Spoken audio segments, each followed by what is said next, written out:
on the topic of anger. Again, most of the information that I noticed, online at least, talks about anger management and how anger is a negative feeling and we should get rid of it and don't be angry, pretend like it doesn't exist, but it's here, I feel the anger. No, don't be angry, think positively and life will just work out. Well, based on my own research and my own experiences, I've come to realize that anger can be an awesome and amazing and life-changing tool if it's being managed and used properly. Anger can be used to overcome fear. Yeah, when you're afraid of something, some people say that, well, don't be afraid, just go ahead and do it.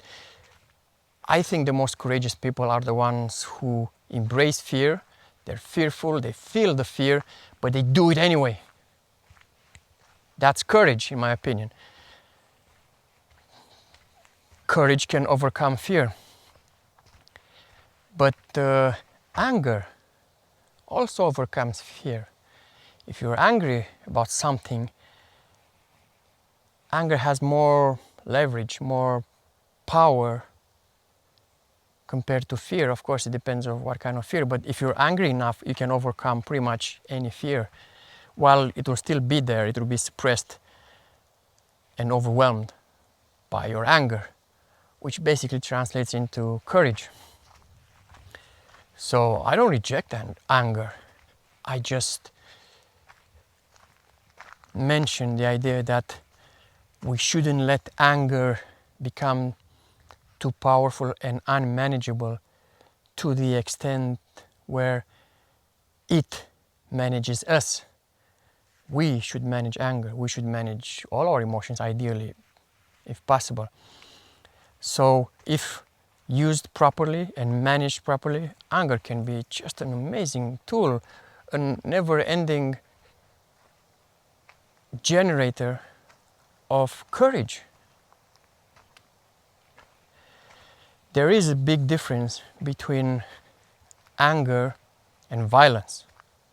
You can be angry at something or at somebody, but you don't have to be violent. And that's where a lot of strength is required, and maybe that can be considered a sign of maturity, of a stepping stone towards enlightenment.